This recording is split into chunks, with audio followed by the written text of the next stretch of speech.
have to be like done by like 4. I don't imagine we'll go for like 2 hours. Ideally, it'll take like an hour and a half. Okay, yeah, that's fine. Um, Sorry, I was left to finish That's something. fine, bud. How you doing? Talking to me? Yeah, Good. we're Are we live live? now. Yeah, we're live. Oh, my hair looks like I just got permed. Not permed. What's the opposite of straightened? Yeah. Like I'm taking a MySpace photo. I'm doing all right. Uh, Everyone was sick last week, so I'm coming out of that. Got a full-on strep throat, Oh, which jeez. sucked. Yeah, that's what daycare will do to you, man. Daycare specifically. Yeah, I'm talking about that on the podcast. I have a kid now. Yes, you do. Yeah, we'll talk about it. Okay. You want us to start recording? Yeah, I do. Oh, look at you, looking good. I didn't realize you got a whole new background and situation. Oh yeah, I moved. Oh, you moved. Yeah, like in September of last year. Nice. Okay. 3. Are you ready? I'm just taking in your background. Yeah, It's pretty nice, right? it looks good. You look like a legit like streamer, influencer, or something. It actually just the last couple times it has not looked this good. There's something with the lighting right now. It's balling I'll out. balance you out because mine looks pretty not great, but I it's mean, it fits. It fits you in a good way. it's just like Okay. a stack of cables. It's like a Steam Deck, just on a table surrounded by. Oh, you got the Steam Trash. Deck. Yeah, I can talk about that. Okay. All right. Anyways, 3, 2, 1. Record. Okay, this is episode 120, by the way. a And that's a good number. yeah, it's a nice round little number. Okay. Do you want to kick it off? Sure, for I'll us? I'll do it. Yeah, that'd be fun. I can remember how it goes. Hello, everybody, and welcome to Bad End Podcast, episode 120. And it's me, Kyle. I'm back on the podcast after a long hiatus, joined by my stalwart co-host who's been steering the ship since I've been gone, Joshua Calixto, Yo, in the chat. what's up? He's here. Hey, man. Yo, We're back. do you want to let's talk. What's your life, Kyle? What's going on? Yeah, so I had a kid. Just, turns out a lot of work. And basically I told Josh, I was like, hey, seeming like it's gonna be really hard to do literally anything. So yeah, that's what we've been gone for a little bit. Man, what I could have so many dad observations, but the biggest one I think is relevant to the hiatus is like I have a different understanding of hustle culture now, in the sense that it's like it seems sort of enabled by people not having children. Mm, Like it only works in a framework of society that like where people don't have kids or you're like young, because like there's no time to hustle when you have a young kid.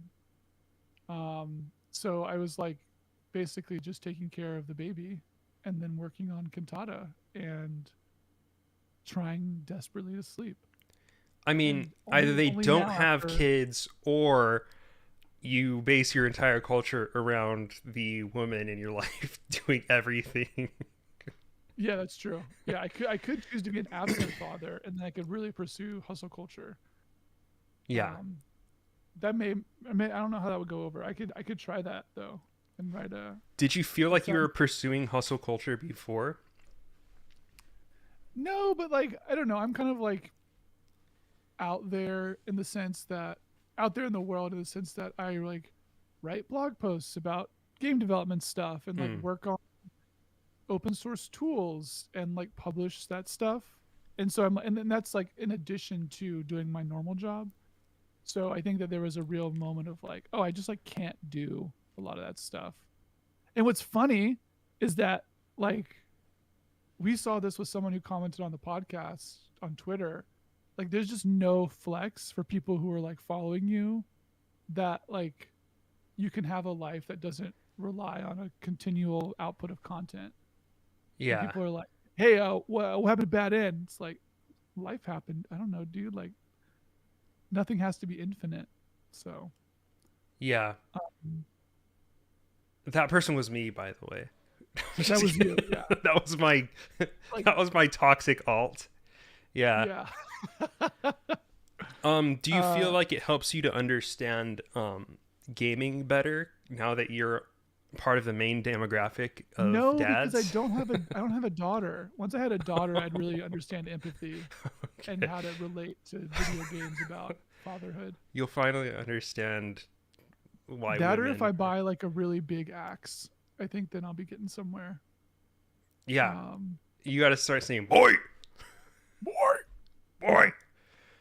I do Um, that now, but to my cat, do you still? Okay, honest question. male cat, Honest, real yeah, question here.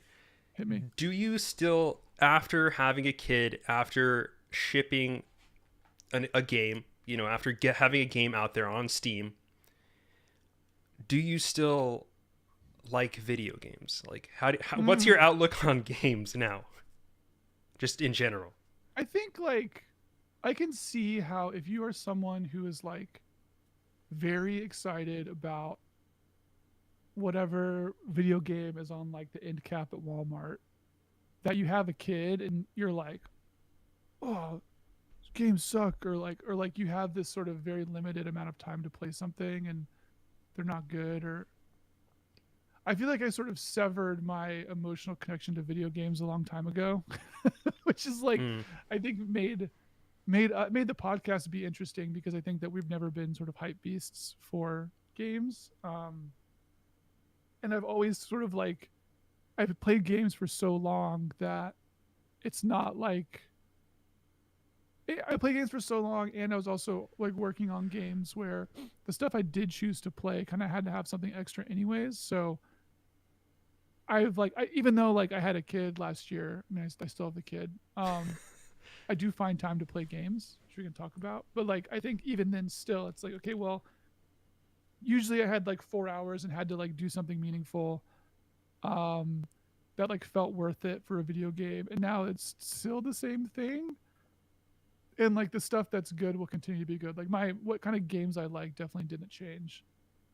And I think that like stuff like I really wanted to try to get through Pentiment last year, and then I was thinking about like Pillars of Eternity, and like my life just I think that's not the inability to get through those games is less about the fact that I had a kid and more about the fact that I'm like a working adult now. I think that difference is probably bigger than like kid to pre-kid in terms of games you want to play. yeah, and Until he can like see a TV and be like, why is someone's head getting chopped off? And then that's like a separate thing. um, I feel like this is like a very existentially troubling time for gamers. At least like the gamers who listen to video game podcast, I feel like this is an emotionally distressing time just because it feels like there's these seismic shifts going on right now where it's like things are changing, things have changed. And for me, I feel like this is like a post it feels like in a sense 2020 was the last year I gamed, Even if I played more video games, it feels like 2020 was like like when I was playing Animal Crossing, that was like the last time I was a fucking gamer, and then something happened in the last 2 years where it's like there's things a rhyme have with changed. Blamdemic. Well, that's the thing is like I feel like the pandemic it paved the way for these like cultural shifts that have been happening for a long time, and they've kind of come to fruition in a way it's here, right? Like if you just look at the way that games factor into your life and what they look like in society as a whole, it's like totally fucking different. And I'm not saying this. I want to. We can talk about this later, as like a sort of like the boomer talk angle of like, oh, remember when games used to be like this and now they're like this. No, dude, I have such a. Can I say something on this? Yeah, please do. We can have the conversation right now. I was just because we usually talk about Let's this have shit it. later, but yeah. I think so. I was really interested in. I mean, it's been a long time since I've been on the podcast. I don't even. When was the last time I was on it? Like before July of last year. Dude, Like, yeah. fuck. Yeah. Um, the thing that was, I remember, I like think of this conversation a lot that like Michael Thompson and I had on Twitter. Mike, if you're listening to this podcast, please come on the podcast. Where he was talking about how like video games are sort of done, and this was him saying this like 3 years ago now, maybe 4 years ago now, and how like play, basically like kind of pre, I don't know, 2010s, 2020s, video games had this kind of like hegemonic rule over digital play, where like playing in a digital space meant you were playing a video game. Like Hmm. that's just what it was. And that he was kind of speculating and saying that like, well, that's kind of ending now. And that shit like really hit me last year with the uh like the TikTok doubloons thing. Do you see this? Do you know about this? Oh, dude, my little sister was telling me about it, and I had no clue Dude, what this is she was like, talking about. so I'm not like on TikTok, so I'm only gonna give you the sort of like telephone version of what I've read about it. But basically, there's a game. There's like, I mean, I'm gonna huge air quotes, a game on TikTok, which again, TikTok is a short form video platform. It is not like interactive like a video game. Um, where basically like you could like you're scrolling through videos and like you're seeing the videos on, like the for you page or whatever, and you would see a video and it would say like you got 10 doubloons or whatever, and then you would like keep scrolling or whatever, and then I think it was like monkeys or cats, and if you saw a monkey or a cat that was like tagged with like the or had some sort of visual indicator that was like part of the doubloons game on it, it would like steal your doubloons. And so people were playing this game and sort of like independently tracking their doubloon amounts and kind of just like having a running number of how many doubloons they have. But then we're also kind of like inventing the rules for the game at the same time, because there was no sort of like canonical rules engine that was saying like, okay, enter your doubloons here to see how many doubloons you have. There was no like Blaseball style interface. It was just like this totally like decentralized game that was happening.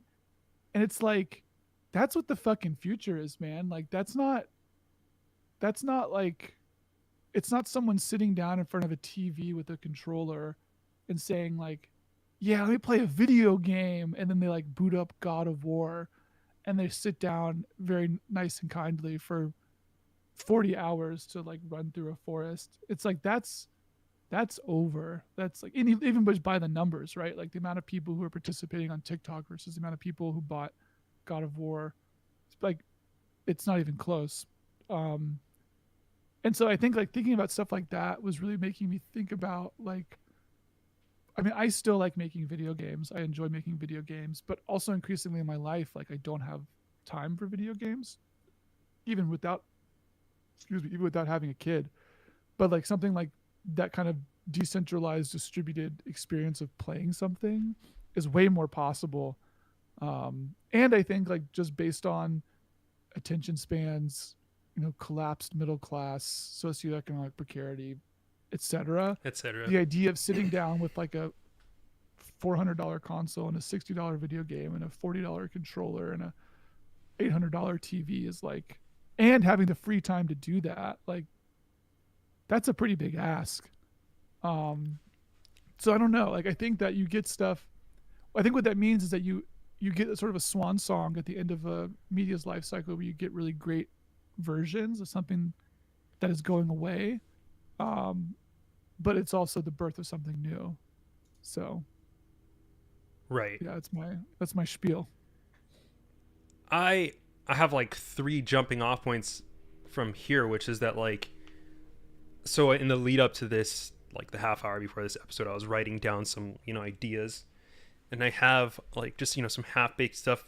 It's like you're talking about the cultural hegemony of video games and how it's not just like one thing anymore. Video gaming is like such a, it's not this one monocultural experience.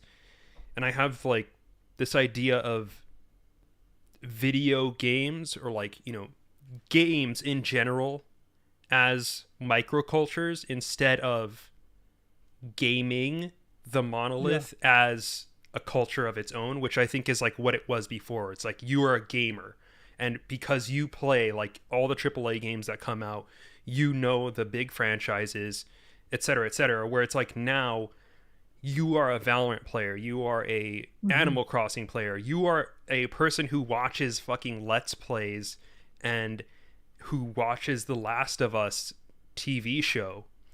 Mm-hmm. And it's like this weird effect where I'm thinking it's it on one hand it feels like video games are more popular than ever, where it's Mm-hmm. like the big phenomenon TV show right now, the cultural moment is The Mm-hmm. Last of Us. Like this is like what And Game then of gamers won. Thrones was. Yeah. And Like nerd culture won. everyone's talking about, they're like, this story is brilliant, y'all were holding out on us the whole time. Fucking every video game like writer, every Ken Levine, every like Hauser brother, every fucking Druckmann out there is like totally validated. Who would have thought? And yet at the same time it feels like gaming as we know it is kind of dead, where it's like, when's the last time the Steam sale is starting today? Mm-hmm. And I'm like, when's the last time anybody bought like a batch of video games from the fucking Steam sale? When's the last time you wanted to spend money on a video game that was not on Game Pass? Like, when's the last time like something truly fucking wowed you in a new and distinct way? And I'm not saying that like there aren't any good games anymore, because that's obviously not the case. I'm exaggerating to an extent, but I think the the level has gone down, and like the focus of video games has broken out into a million different kind of subcultures that are very focused. And if you're not in those places, if you're not playing Valorant, if you're not an Among Us person, if you're not playing Fall Guys, if you're not streaming, if you're not into VTubers, like it's all that other stuff is just not there the way that it used to be. And it's like I found myself at a point where, you talked about how this podcast hasn't been Hype Beast cast for a long time.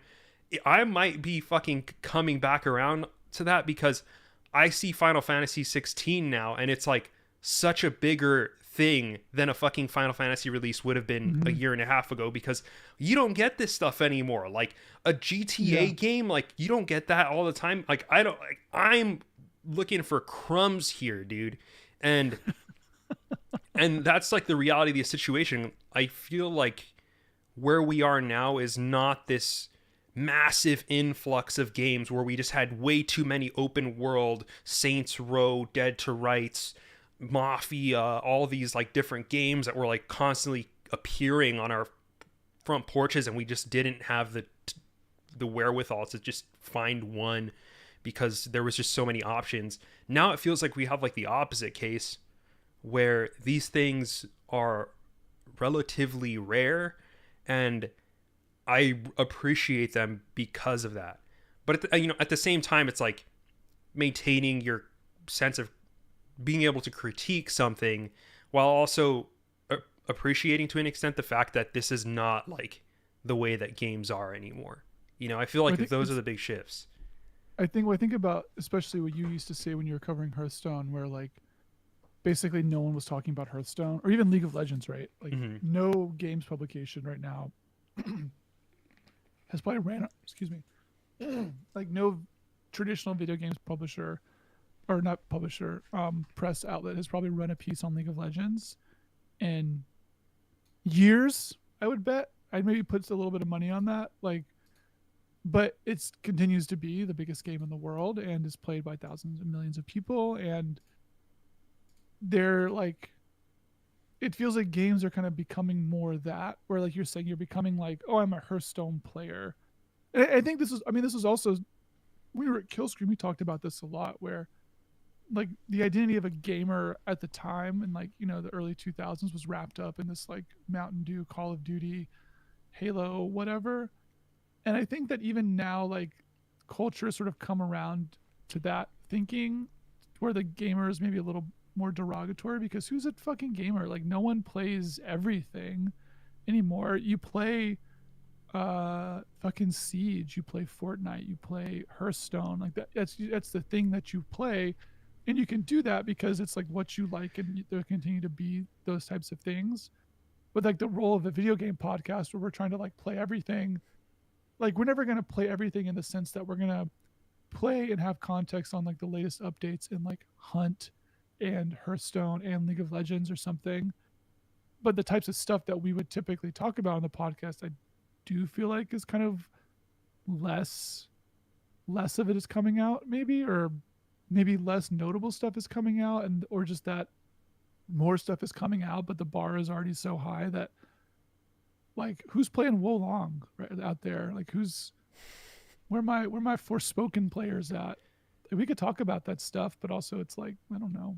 And I mean, if you just look at it on like a studio by studio basis, like who is making the games that you would look forward to, and what are they doing now? You know, like if you look at a company like Blizzard, you know, when's the next StarCraft coming out? When's the next Warcraft coming out? Now it's like, when is the latest patch for Overwatch coming out?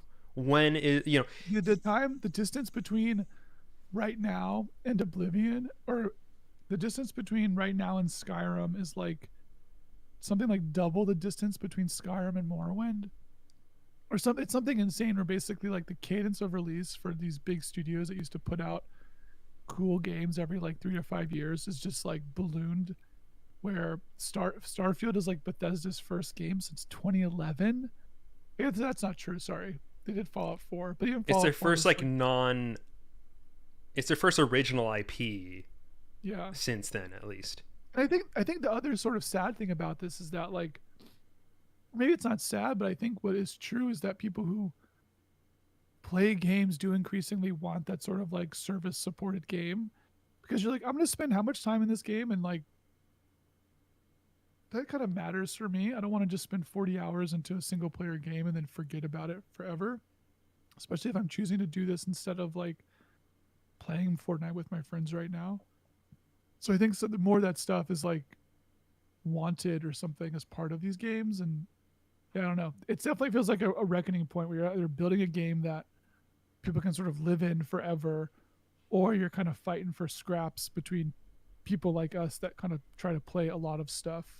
And I think that we were already in the minority and are increasingly in the minority. Because why would you seek stuff out? There's so much good free stuff, and then all your friends are already playing League, so why don't you just play League?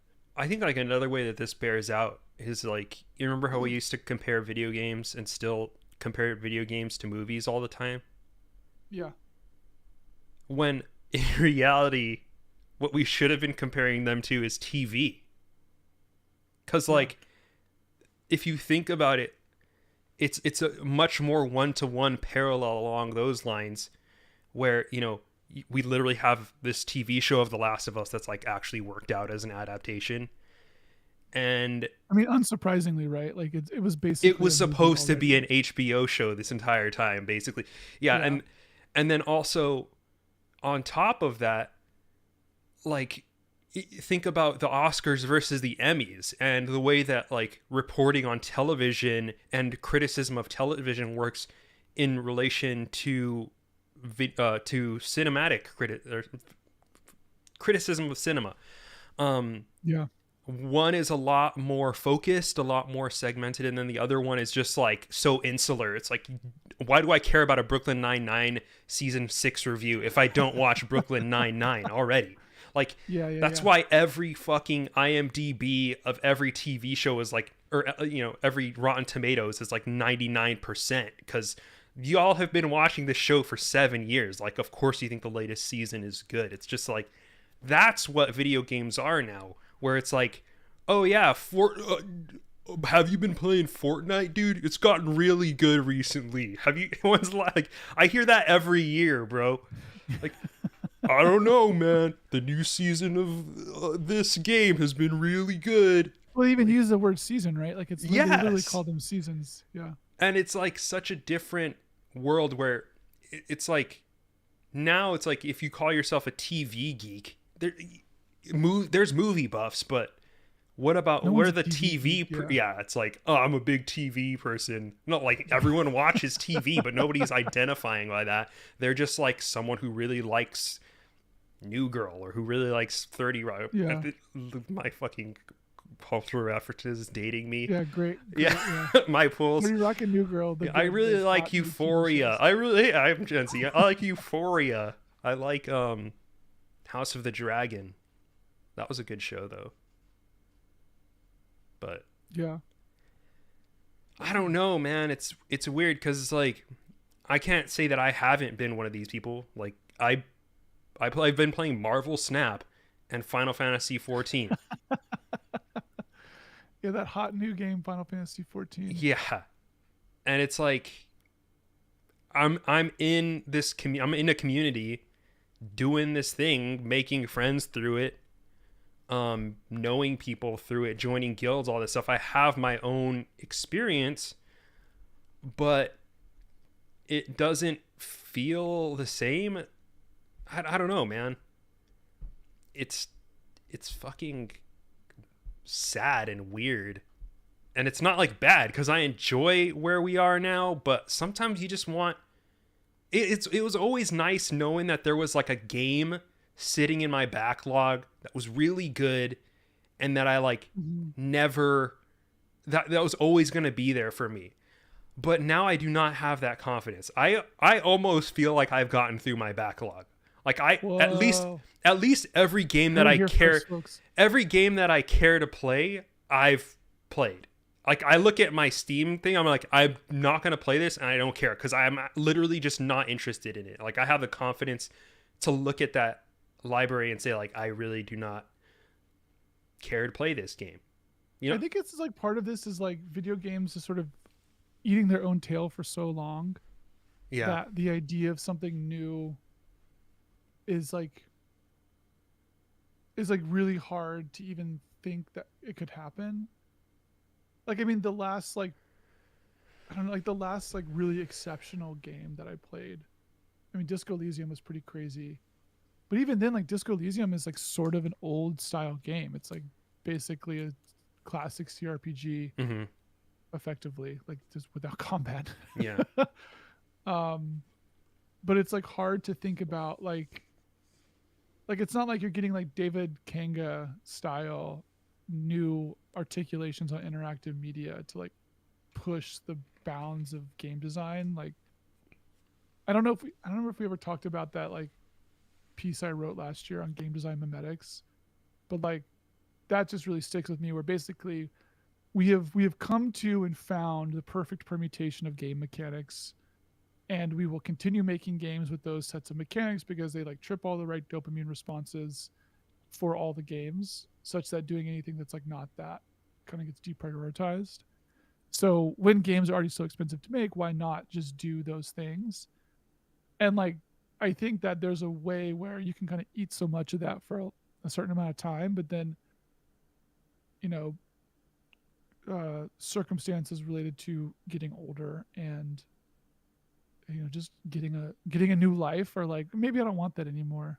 Like it's not like a coincidence that you can't really see it. Like I'm trying to point, but I can't see my finger in the screen. Like back there are like two giant board games, like Twilight Imperium and Eclipse, and then that whole shelf right there is like full of board games. And like I find more joy out of doing that type of gaming than like solitaire, sitting in front of like a 40-hour story for a video game that's going to be like okay maybe. Yeah. Especially when a lot of it's part of actually playing it is going to feel similar to what I've done the past 30 years of my life. So I think it's weird. Like you get to a certain point where like, okay, well this is just, I know all the reference points for this thing. It's like totally knowable. It doesn't feel like it's not coming from somewhere interesting, or like I know what the experience of playing this is going to feel like. Why would I spend time doing it? And I think that games don't have a great answer to that. Like I think this is like adjacent to our concept of jerky, as bad or poorly defined as it was. But I was playing like Grapple Dog near the end of last year, And I was like, why the fuck am I playing Grapple Dog, dude? Like, it controls pretty. Actually, I thought it controlled kind of like shit, but like, you have a dog, you swing around with there's a really this really sort of smart mechanic flipping around, grabbing stuff, and there's double jumps and ground pounds, and there's a little platforming. And you got to collect your little biscuits, and you could pet the dog at the pause menu, and I like played like 2 worlds of that. I was just like, I don't fucking care. Like I guess it's nice to kind of brain off and play something, but at the same time, like, I don't know. It's not, if I want to like brain off and do something, I'll like watch a TV show, um, or like something else. So yeah, I don't, it's hard to figure out what to play. I think these days I'm motivated more by like the person who made it, or maybe like the aesthetics, or if it seems like it's trying to do something different. Um, like I might not do big Steam hauls like you're talking about, but I like go really hard in Next Fest. I like download a fuck ton demos and try to play like 10 or 15 minutes of like a lot of stuff, and like, spoilers, it's a lot of it's real shit. But I do try. Yeah. But it's like, the hit rate is still so low. It's just crazy. For all those who don't know or are new to the podcast or have not listened since Kyle has been on the show, the part of the irony, if you want to call it that, of this is that Kyle is making a game with his life. Yeah. And has Okay, been making a game for years. So yeah. he's not just blindly hating here. It's like, this is his job, you know? Yeah. Do you think Yeah, I that, think that has changed how you see this stuff now? I think I think something about like making a game is like a little bit of a cope, to be like, I enjoy the idea of video games, and like, I enjoy parts of them, but increasingly I like making games more than I like playing games. I think coming to terms with that has been like, okay. I don't think that has to be true for everybody. Like, I definitely know people who are my age who played video games as long as me, and still like really like playing games and have sort of no interest in making stuff, or maybe they have like some interest but it's never really acted upon in like a meaningful way. um so I think that there's that, but I don't think it's like fundamentally different. I think it's like a way for me to still engage with video games that's not directly through like consumption or something. And I think too, like, I mean, I'm making Cantata, and like, for Cantata and like the next thing I'm sort of working on, like, I am like legit trying to do something different, at least as like the main studio label. Like, I am trying to make something that's different. um Gareth and I talked about this a little bit on the podcast a while ago when we were talking about Citizen Sleeper with uh Greg from Shedworks, who worked on Sable. We were like, we all kind of had a similarly pessimistic view on games, but we're all kind of independently trying to do something that was different. Uh, so I think that's kind of where I'm at with it. Like, I want to try to put interesting stuff into the water, to at least try. Because it doesn't feel like a lot of people are trying sometimes. And games are so hard. I feel like you should also try. Yeah, that's the thing where it's like, you might want to try, but someone along the line is going to be like, you can't try, dude. Well, You have to it's funny because like make. I'm looking at this YouTube video of the stream, and like in the recommended section right now has the Life Wasters video that you did on Cult of the Lamb. And it's like, dude, I could invent a Cult of the Lamb style game in like 1 minute in my head. It is like not hard to come up and remix those ingredients. You could do Cult of the Lamb and like set it in heaven, make it be a DLC where you're playing as angels instead of a demon leader, and then you're ascending and you're fighting against evil cult. Like, it's not hard to make that idea happen. And like, shout out to them, they sold like billions of copies, so like, whatever the fuck. But I think it's like, it's easy to put pieces together like that. Execution is still like really hard, but it's not like Cult of the Lamb is kind of coming out of nowhere. It's combining a lot of known stuff that was already in the water, or like every fucking Vampire Survivors knockoff game that's on Steam now, that some of them are doing better than others. They're just like, okay, it's Vampire Survivors, but it's better art. Okay, it's Vampire Survivors, but it's multiplayer, Vampire Survivors, but 3D. Vampire Survivors, but it's opposite, and you play the Horde. I try to avoid that type of stuff. Yeah, the For Mad better or Libs. worse. Yeah, the Mad Libs sequel lines. Yeah. Okay. Let's talk about a couple games, and then we'll get to some questions. Have you? We could talk about Hi-Fi Rush, I guess. Have you played this? I haven't. I have not played it, but I have watched videos of it. That's another one where it's like I gotta have some time to sit down because I don't think it's gonna be a fun game to play for 5 minutes. Yeah, people in our Discord love this one. They love it. I kind of stopped playing it after probably 5 hours or something like that. Now I do intend on picking it up again. It's a third-person hack and slash that where the catch is that it's like also a rhythm game, so you have to time your attacks to the beat, and your dodges and all that stuff has to like be on beat essentially. It's pretty cool because they give you wiggle room with it, and you do feel like I mean, I would compare this to Baby Driver, the movie. It's that kind of vibe. It also stars like an Ansel Elgort looking person. Exact, and that's like a big part of it, where you're just like some, utterly dripless, swagless main character who's supposed to be like a rock star. He's got the indie game Red Scarf though. He's got the indie game Red Scarf, and you're tapping the buttons along with the time, and you get in the groove. But I think Katie brought this up, was that like she wasn't a big fan of the music. I personally am.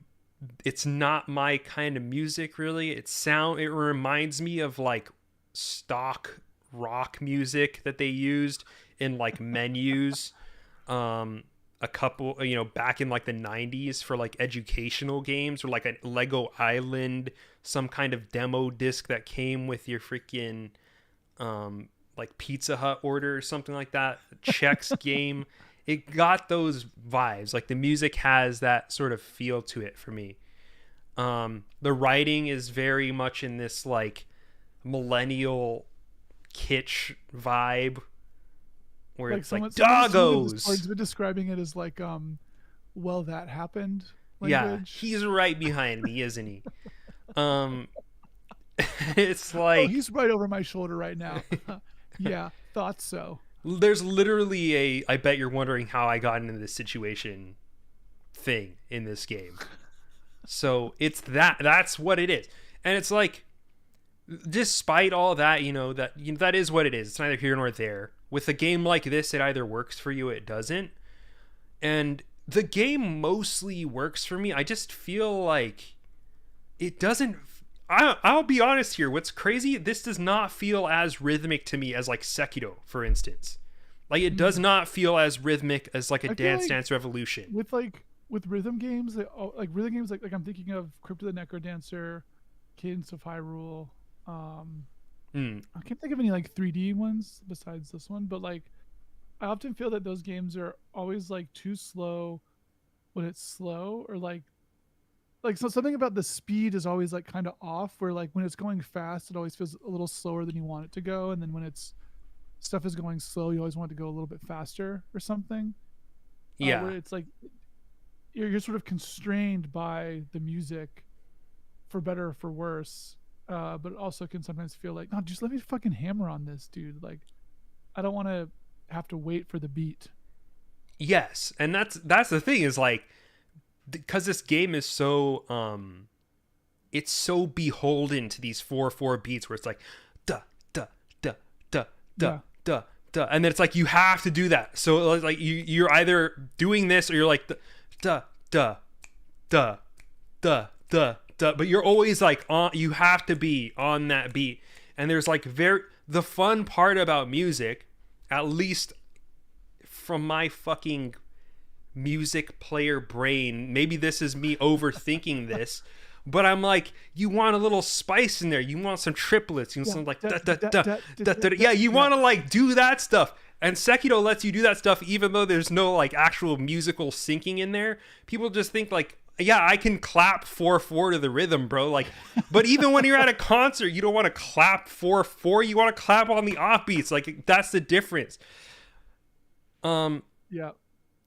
So I don't like. I feel the rhythm in this game, but the rhythm is a 4/4 beat. Like that's how I would describe it. It's like a mid-tempo 4/4 utterly beat. dripless beat. Yeah. Yeah. That's my problem with this game. That being said, like I'll probably play it more.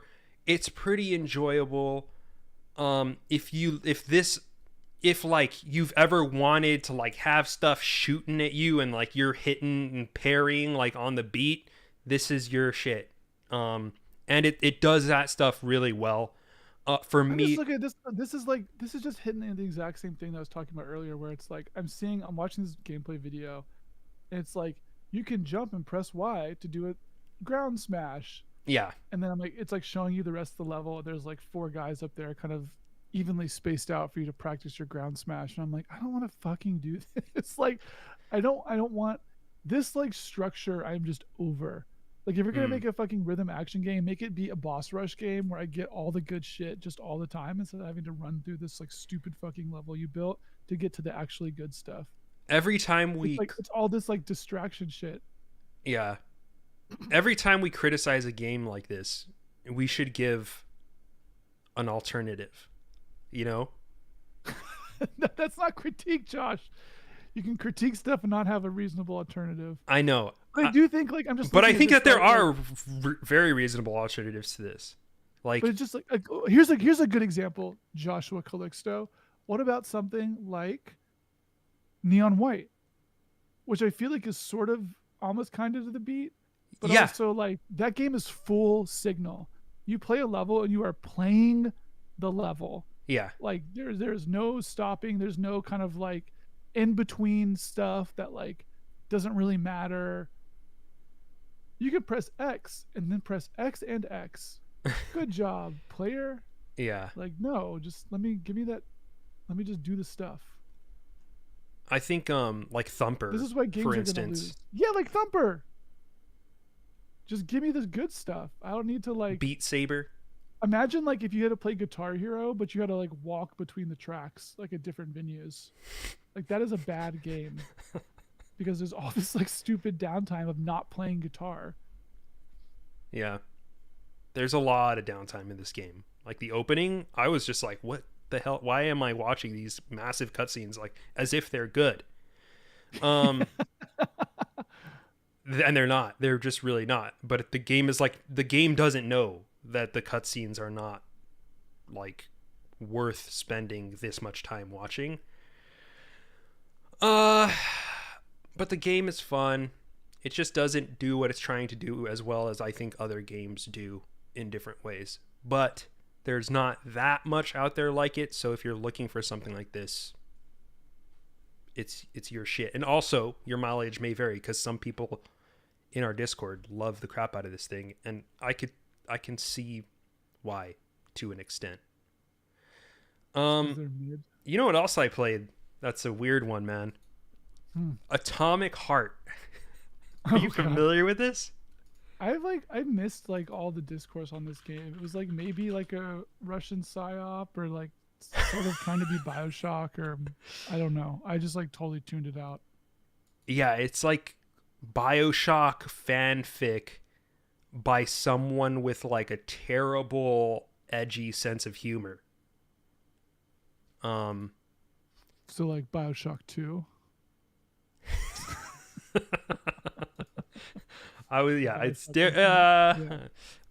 The beginning is like trying to be BioShock Infinite, and this thing's been in the works for a long time, I guess. At the beginning, it feels like it could be like, wow, this is like a Soviet, kind of Russian style, Eastern European twist on BioShock with maybe more interesting things to say and better world building, because this is how you start off. They're doing all this like very highfalutin world building stuff where you're like, oh, you're in this thriving city. And then it does the exact BioShock thing where it's like, we show you this amazing opening sequence, and we're just going to show you post-apocalyptic bullshit with like weird robots the entire time that all look the same. And like nothing is as cool as you thought it was going to be from the opening of this game. And that's what it turns into. And I was just like, yeah. And the gameplay is like, it feels like BioShock, but like twice as clunky. And the writing is just like, it's offensively cringe. Like the catchphrase in this game is, what is it? It's like, it's some BS, like it sounds like it's from the 50s, like 50s slang, you know? Crispy critters, that's what it is. After, for some reason, the main character says crispy critters after like every other line. Yeah. And it's like, what? I feel like, is something being lost in translation here? Is this just some like weird sense of humor thing that it's not translating well? A lot of things in this game feel like that. And I have a feeling like maybe they'll come to roost at the end of the game. Maybe it's like a would you kindly sort of thing, but crispy critters instead. But just saying it on the show right now, just saying crispy critters, like I'm making myself cringe a little bit. And the fact that it's in this game, along with a lot of other writing and situations and scenarios that make you feel the same way as when I right now I'm saying crispy critters, that's how I would describe this game. I don't know if I'm gonna pick it up again. If you're gonna make a game like this, at least make the gunplay good, dude. But it's if just the shooting's not good, what are you doing? Yeah, at the very least. Broods says the fits go hard on both the hosts today. Oh, thank you, Broods. Thank you, Broods. I wish it was good too. I've always spoken out against people who say I wish this was good, but it's like the first 10 minutes are like, this thing has some promise, like this could be awesome, but it's just it's not that. This game has got a 9 out of 10 on Steam. Really? It does. That's honestly surprising to me. But I mean, it's got the main character looks like a white nationalist, and there's like blood and shooting, and it's pretty. There's like a sex bot too, right? There's like sexy robots, but I don't know if they're sex bots specifically. Someone's like, it gets really good 20 hours in. Dang it. I just need to invest. I don't know. Yeah.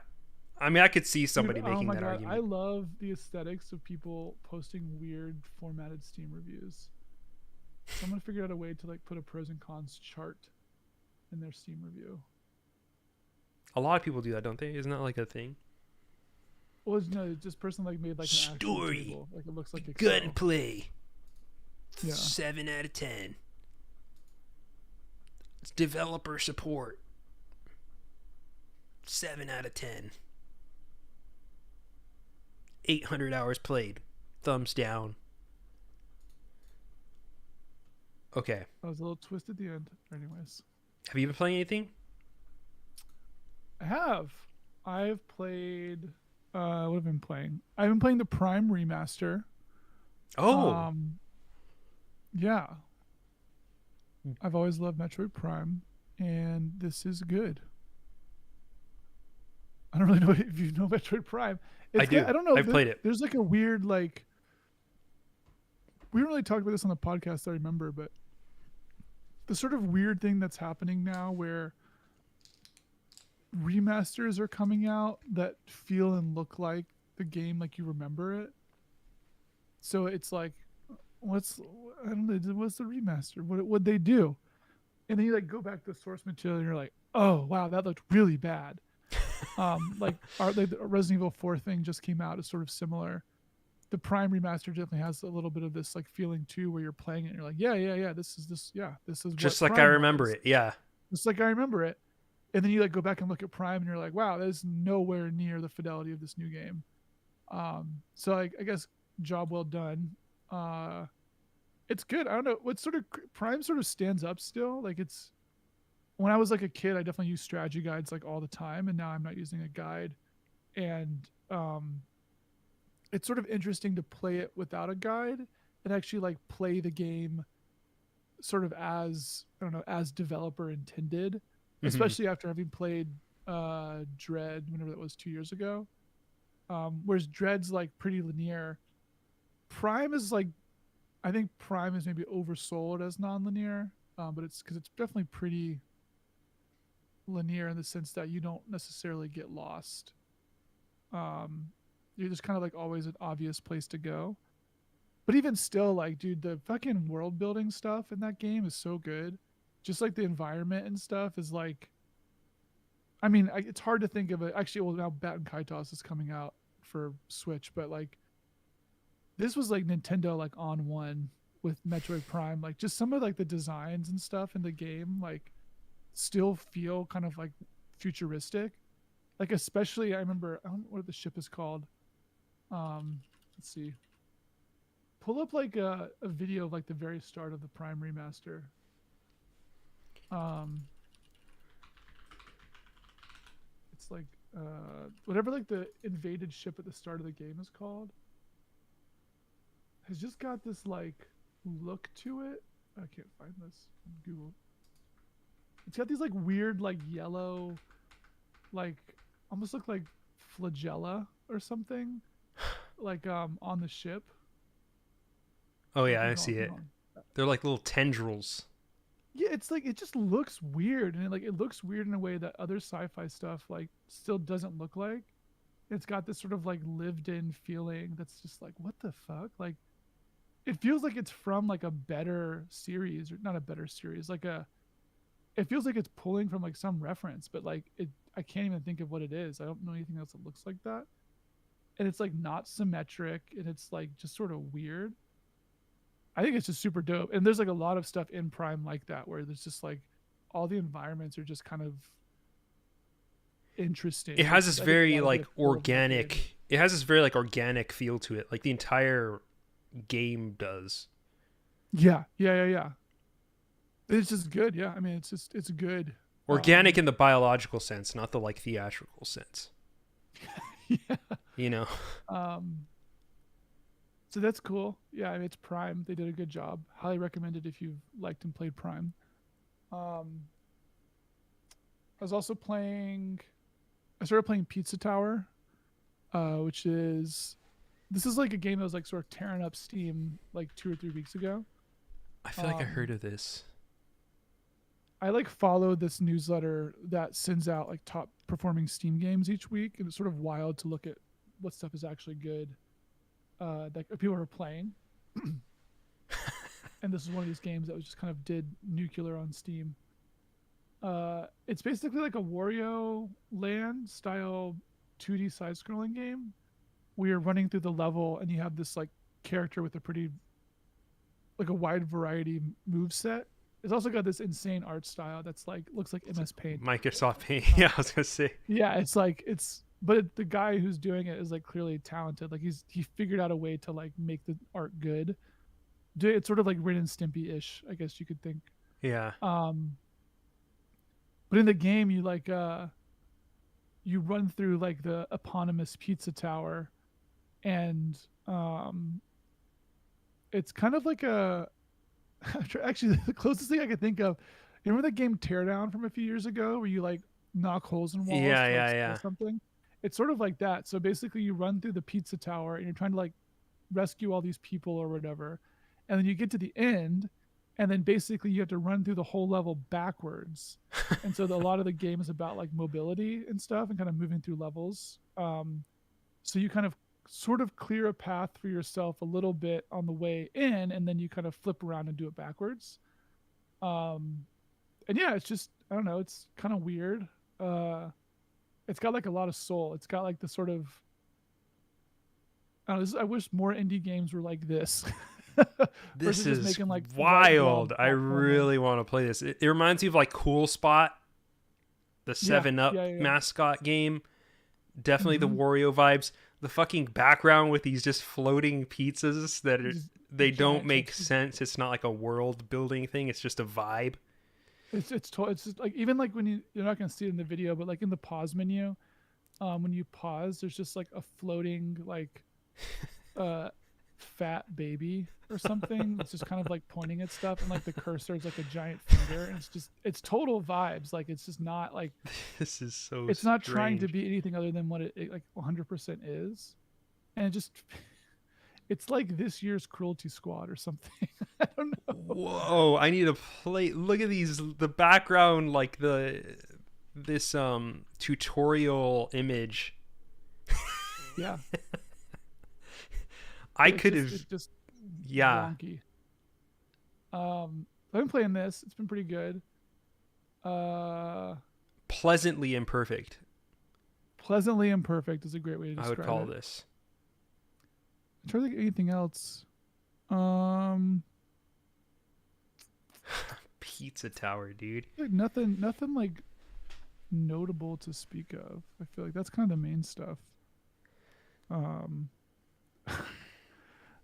actually, the one thing mom, my like friend group that I play games online with, we bought Trials, Frontier, and Fusion because they were on sale for like $5. Mm, And dude, Trials is just so fucking good. It's just like such a video game, and it's just unsurpassed. mm. It's like the video game that you see them playing on like true crime shows Oh, it's when their definitely parent the true walks crime in. video game. Yeah, but is this something so pure about like man, machine, and like weird shaped wall that you have to get over, and then also just with multiplayer, like like you would think that like, okay, you're doing Trials, it's 4 player. Actually, it goes up to 8 players, which is great. So it's like, 8 player Trials, and you're like, yeah, the what we're doing is that we are trying to beat the other people to the end of the course. Mm-hmm. But the thing about Trials is that it's got like the um yeah, what you hear this thing, it says it's pizza time. This game looks so crazy. Trials is like, the thing about Trials is that since the first game, the community has gotten better at Trials. So every game like has to up the ante of the skill level. So like modern Trials levels are pretty fucking grueling, even like the like intermediate skill level, which has the experience of you playing with like 4 or 5 other people or whatever. And you get to a certain point in a level, and it just becomes kind of like a co-op game where you're like, how the fuck do you get over this barrel? And so everyone's like talking about stuff and like comparing strategies about, okay, you got to do a wheelie here, you got to pop back up here, then throw your body forward really quickly, and um, yeah, that's just that's the good stuff. Highly recommend playing Trials. It was on like super sale. Speaking of Steam There's a hauls, but very specific inhumanity to it. oh well, this is an old Trials. What's one's the one you're playing? This is Frontier. Fusion. Oh, Yeah, Fusion. Frontier's old. Fusions. Yeah, this looks old as hell. I think It's like a mobile Fusion, game. I'm sure. I think Trials Fusion's This is from 8 years ago. yeah. Is it Holy Fusion? No, I moly. think it says a new one. Rising. There's this, God, these Trials Rising. names, dude. Yeah. It's there's a certain like inhumanity to this game that I've always found really interesting. Like there will be like these very high fidelity environments, but Uh-huh. your character is like just straight ragdoll. Like Oh, yeah. never comes across as anything but a ragdoll. Yep. And then like they'll just drop a hammer on them at the end of the level. Like Yep. just these comical Tom and Jerry, PVC pipes falling out of the That, like, ceiling, the video that just happened. brutally massacring. Yeah, it's like, okay, what if we just had like at the end of the level you cross the finish line, just there's exploded. crazy stuff. Yeah, just kills you. But it's like it's okay because it's just a ragdoll and he is like a crash dummy. It's a very like 90s, early 2000s thing to happen in video games. It's like pure like old school Flash game. Yeah, And it's fucking great just for it. playing with honestly. physics, and that's like the fun. It's Yeah. weird. It weirds me out still to this day. I remember the first time I played Trials Rising having that feeling, or Trials being like, it feels weird, man, and I still feel that way about it. So they're, good for them. Worms felt more human than this. That's true. There's more personality in those small little devils. Okay, we could do some questions? questions and then wrap up. Let's see here. One of the ones I saw was oh yeah, by the way, listener, we have a Discord that you can join on patreon.com/badend, or if you want to donate to someone else in the Superculture Network, I think Heterotopias and Bullet Points and Funland will also get you access to the Discord. Even though I have been gone from the podcast for a while, I'm still active on the Discord. Josh is there. Everyone's there. It is a great place to talk about video games, and that's where we're pulling our questions from today. So if you're interested in talking about video games some more, highly recommend throwing us some dollars and getting that access. That access. What is the most tasteful way to tell a coworkers at a new job that you're a gamer? T-shirt. You don't. T-shirt. Gamers are over. In the words of Lee Alexander, gamers are over. And it's actually true. I think you don't want to tell them you're a gamer, but I think you might want to signal if you're like I just went to like you're like a I was just thinking of like what like gay people did back when like shit was real bad. They'd like put like handkerchiefs in their pockets. You want to like subtly signal that you're like single and ready to mingle with like another gamer. Like you can wear like a 343 Industries hoodie or something. That's what I used to do. I had my Metal Gear Solid codec ringtone, and then people would be like, "You play Metal Gear Solid?" This was like 10 years, 12 years ago. No, I never heard of it. What's that? Oh my god. I'm actually so bad with this though, because I was wearing a K-pop shirt the other day, right, at the mall. And someone's like, this girl at the eyeglasses store, she's like, is that a New Jeans shirt? And I was like, yeah. And she was like, do you like them? And I was like, yeah. And I just walked away. I was like, God, what am I doing? Like, what am I even here for, bro? What is the most tasteful way to talk to your coworkers once they say, "Hey, are you a gamer?"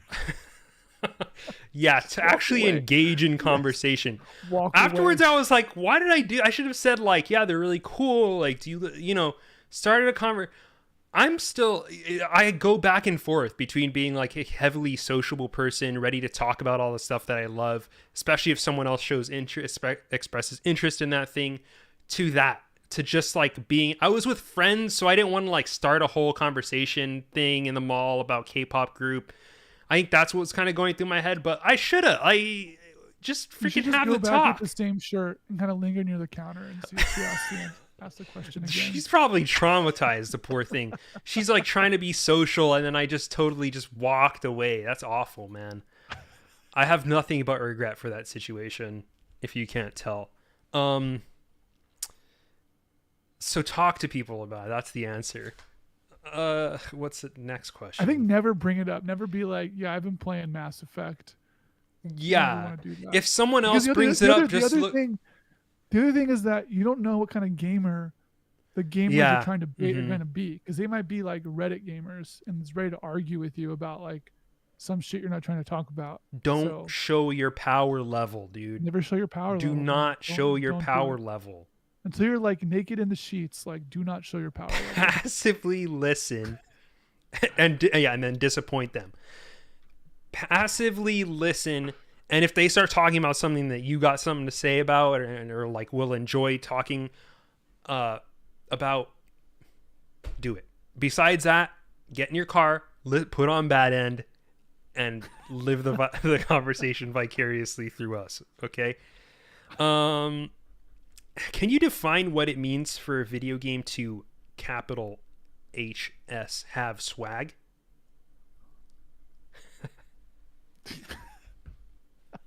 I feel like there's like a heavily cultural implication of having swag.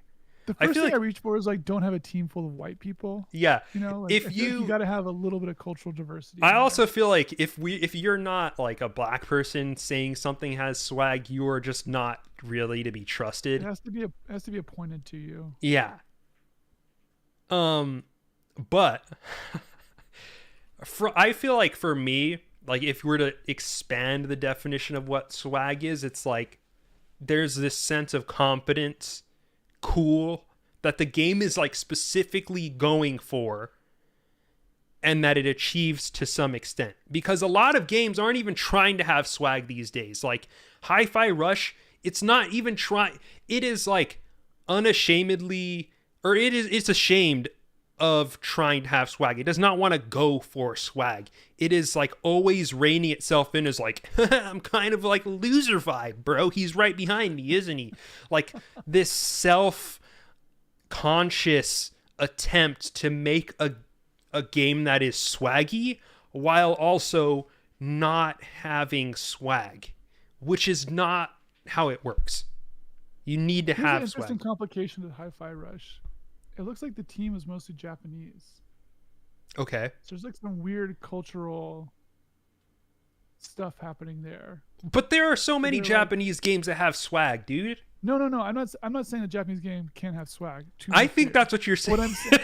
No, no. What I'm saying is that just the kidding. fact that they're I'm making kidding. Hi-Fi Rush that's like playing, it's like white people. It's like there's a Black Keys song, right? It's like early 2010s rock music. Yeah, you're doing It's like a like rock. the idea of swag when like culturally transmitted a decade in the future. There's something weird about that, like right, like it's not like Lil Peep and like Young Lean are on like Hi-Fi Rush. It's like it took a decade for that music to make its way to like the cultural consciousness of like not American indie music circa 2010. Yes. It's a weird thing. Like imagine if an American studio made a game that's about matching music to the beats of like J-pop music from a decade ago. Yeah. That'd be sort of weird. I'm not saying it's like weird like you should cancel those people, but like it's weird in the sense that like It doesn't work. It's not working. Something's not working. I'm not saying they were set up for success, you know. Yes. I know what you're saying. Shinobi, that game got swag. That game has swag, dude. Like the Shinobi is one of my favorite games of all time. That game is the shit. Like it's not the best game, but because the style is, it has some of the best style of any game. To this day, I swear, dude, I see clips and I'm like, this is the coolest game I've ever seen in my freaking life, dude. Did you ever play Shinobi? I know I didn't have a PlayStation. The PS2? Woo! That's a game right there. I know it's like the one too. What else had swag? I think a lot of like that kind of vibe. Bayonetta. That game Metal got Gear swag. Solid, I feel like has swag. Solid Snake. Despite being from Hideo, which is like swagless, not utterly a swag. swagless. Yeah.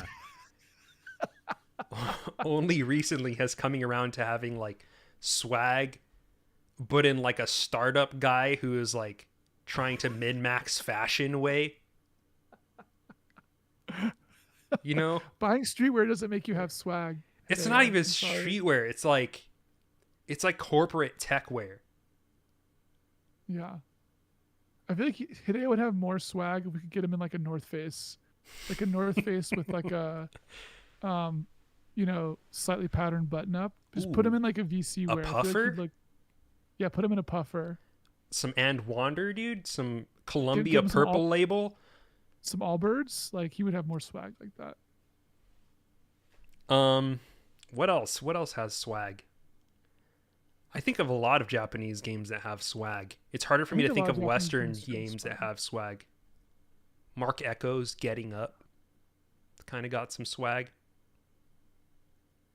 I liked that game back in the day. Swagged out. Tony Hawk. Oh, dude, Tony Hawk. that's like kind of pre-swag. but it has its swag. Like it has a swag. Hyper Demon's got some swag. Yeah, I could see that. not a This is character the definition of swag is really breaking down right now. This is why. We should go to the next question. Let's go to the next one. Well, someone asked, how do I regain the desire to play video games? Here's what you have to do. Don't play games for like 3 years. Just fucking sit it out. And then you'll come back. Either you'll be like, man, it's great not to play video games anymore. Or you'll come back and be like, wow, I feel new things are happening. It's exciting again. Hope that happens. Yeah. Man. The Last of Us, am I right? State of games as a service? You all still playing any? Buying battle/season passes, etc.? Yeah, I am. What are you snapping? Marvel Snap. I do. I so desperately want a game with gas to really get me. I want to have some gas, but like, not one has stuck yet. Come snap with us. Come snap with the snappers. I fucking hate Marvel. Like, I just do not care. Yeah, I mean, I don't. For what it's worth, I don't care about Marvel either. But Snap is dope. It's in my face. I also am not going to try to convince anybody to play Marvel Snap. I was playing it for a little bit when it like first came out. I was like, it's cool. But I'm not. I don't know. How do you? I think Magic was probably the closest thing I got. Huh? Did you know how Snap works? Yeah. Have you played it? Yeah, I told you I played it when it came out. Okay. The Snap system is just very cool. Snap. The Snap. We also know I hate deck building too, so there's also that. Magic was the closest thing I got to like. I still kind of like tap in and out like every 3 or 4 sets, but nothing like. Gas hasn't got me yet. Hasn't got its teeth in me. I could be gassed up, but they haven't found me yet. Do you think no new games keeps it out of the zeitgeist discussion? Oh, that's talking about PS Plus. Extra. Yes. People only want new stuff. Yeah. Non-game works that have swag. We're back on the swag. I'm just going down the list. If it doesn't have new games, it's just another backlog that you're adding to your backlog. Is it? What are your top examples of non-game related stuff that has swag? Top swagged out. I don't even know anymore. Dancing. I feel like swag is a problematic concept. It's hard to explore. It's beyond my expertise. I think a week or two ago, there was a light discussion in Games Crit channel on the tension between reviews, critique journalism as effectively an extension of game PR versus substantive critical examination of a piece of work.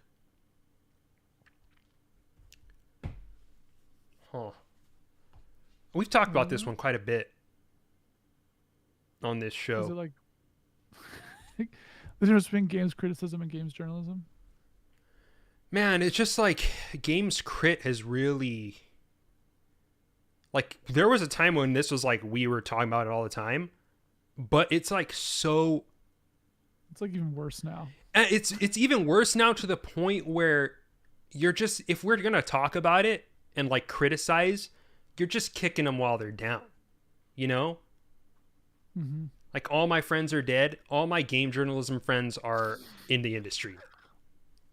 You know? Why do you... Here's the question I have. Here's some new chum and the proverbial water of sharks. You ready for this one, Josh? Yeah. All right. Gear up. Because it's... gear up, all right? The gear is here. Why did seemingly zero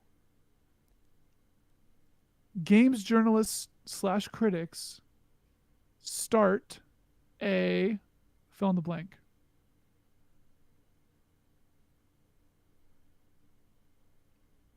Why didn't they? Start a blank. There's an answer here. Oh, I'm filling in the blank. fill in the blank real quick. You have 2 seconds to do it. Publication? Close. Game studio? Substack. Hmm. It's like really surprising that like did not happen. For like how much game critics and games journalists, rightfully so, bitch and moan about their circumstances. All the people that were doing that in traditional like news media that had some notable following like went and started Substacks to basically try to like get money to write about stuff. And I think there's been like zero Because they started notable YouTube people that have channels. done that. Because they No, they started didn't. YouTube channels, bro. Besides like Tim Rogers, like who's got a meaningful YouTube channel or like any YouTube channel? to Okay, speak well, of? meaningful. That's No, I you're wasn't asking I a mean, lot. like who like was a games journalist at least 4 or 5 years ago that has a YouTube channel now that posts once a month, even. Yeah. Nobody. Like they just fucking stayed at the current publications. Or they It's really surprising. Like you're work in telling me PR. that like, or they work in PR. But it's just surprising, right? Like clearly there was enough stuff and enough interest in something like Substack for like people that had decent followings. I can think of like 5 people off the top of my head between 5 publications that are worth speaking of right now in games that have people who have followings that have like sizable Twitter followings that I don't want to say if they cared about GamesCrit, but if they cared about GamesCrit, they could actually go and start a Substack and probably get a better like word rate than they wanted to. I feel like not that many people actually. This is going to sound. I don't mean for this to sound bad, but like I feel like a lot of people just didn't really. A lot of those people didn't really care about games crit per se. It was more like kind of generalized blogging and games commentary that That's what I doesn't. think. That's what I think the answer is that like these people don't actually care about sustainable games criticism. It's about like having a position that lets them sort of do the sort of thing they like to do. Not to like bemoan them or something, but I feel like there's Yes. it feel like it told me a lot about the priority system of these people, which could also be, to be clear, having a stable job. Totally a viable model to do that. But it was just surprising that like no one, because the people who like journalists like the New York Times, whatever, that like spun out to start Substacks were still employed by the Times at the time. Like you could also do something like that. It's surprising that like just did not happen. Well, I think this has been kind of known for a long time, right? Which is that like video game criticism was an extension of video game blogging, which is why it was so like self-centered and so identity focused for such a long time, where it's like, here's how this game helped me get through this, and that's why it's a 10 out of 10. Or here's why this game sucks because I was annoyed by this one aspect of it that did not allow me to like the rest of it. That's a very like extension of blogging way to look at criticism, and it works if you're continuing to blog and talk about yourself as a thing.